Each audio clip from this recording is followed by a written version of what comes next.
ça donne des volts. Et après, je l'ai converti en millivolts. Et maintenant, on multiplie par 10 puissance 4, multiplié par des millivolts. Ça donne des millivolts. Ça donne 9,0099 millivolts, soit est égal à 9,99 volts.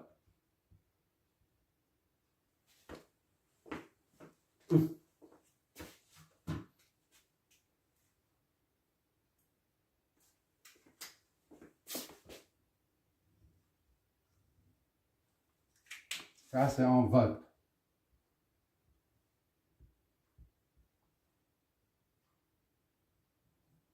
D'accord? Et ça, c'est en millivolts. Le résultat de ça est converti en millivolts.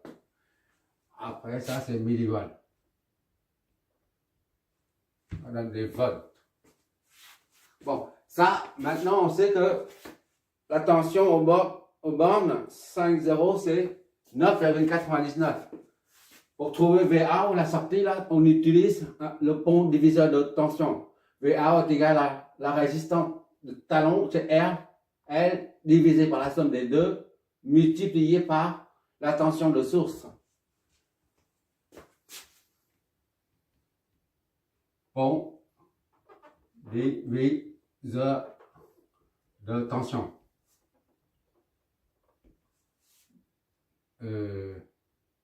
Donne VA est égal à R talon, c'est RL sur la somme des deux. RL plus ZA. Le tout multiplié par ça. VTH. En général, on voit V. Hein. On va voir VTH. Hein. Le prochain exercice, je mets V. Tout court. D'accord? Bon, ça nous donne RL. RL, c'est combien? C'est 10 kOhm. 10 fois 10 puissance 3 plus ZA. ZA, c'est l'impédance sortie, c'est 100 ohms. Multiplié par 9,99 volts. Donc, VA est égal à... On va voir si ça dépasse la tension d'alimentation. Si ça dépasse la tension d'alimentation, que ce soit 20 ou 30 volts, ça signifie que c'est saturé.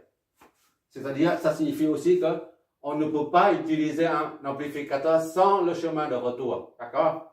Mais par contre, si ça c'est inférieur à 30, ça signifie que c'est bon. On peut utiliser un AOP sans chemin de retour. On va bien voir. Ça me donne 9,880.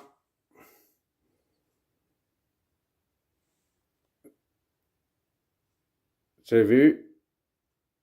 D'accord.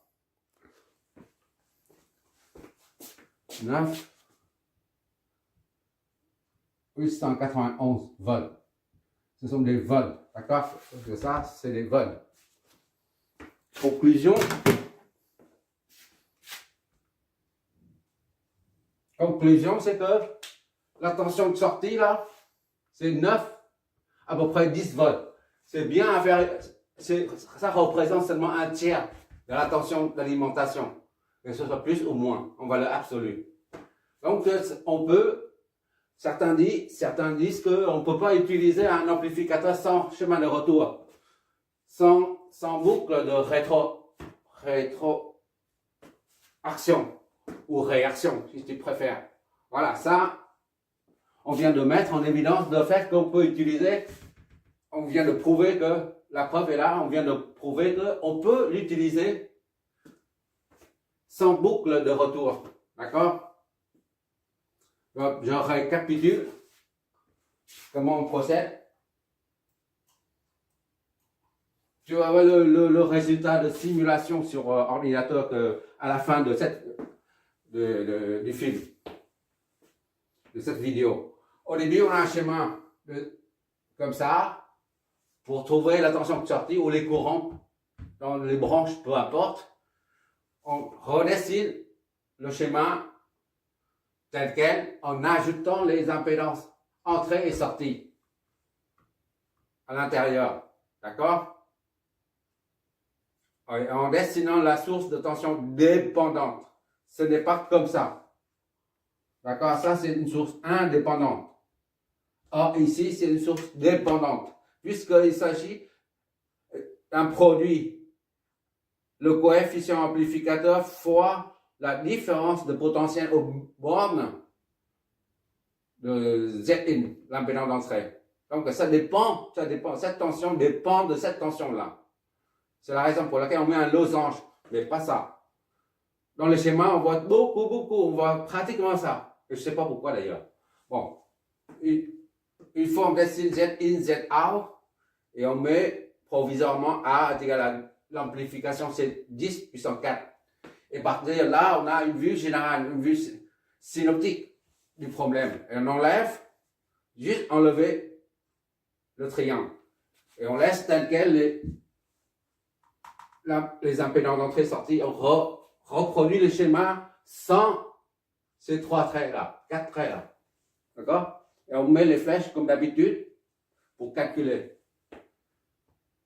Ça, c'est le calcul. Il faut savoir comment passer d'ici à là. C'est ça certains n'arrivent pas à analyser correctement un AOP parce que c'est uniquement à cause du fait qu'ils n'arrivent pas à traduire ça en ça. Ça, c'est le schéma. On peut oublier ça. Hein. Gardez seulement ça à l'esprit. Et ça. On n'arrive pas à analyser un AOP parce qu'on ne sait pas comment traduire ça à ça. En ça. Du moment qu'on a ce schéma-là, ben on peut appliquer la méthode nodale, comme d'habitude.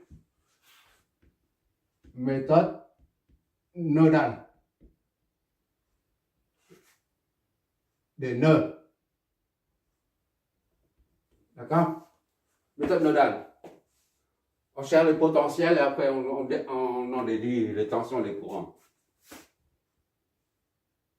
C'est pas compliqué. On va faire d'autres exercices. Là, c'est le premier exercice consiste à montrer comment on passe d'ici à là. Et c'est ça qui compte. C'est ça qui nous permet de faire des calculs. Qu'est-ce qu'il y a comme remarque là-dessus? J'ai mis en évidence les caractéristiques internes de l'AOP. Ça, c'est interne. Et après, schéma de calcul correspondant. C'est le schéma. Et c'est le résultat. On va faire un deuxième. Merci d'avoir regardé.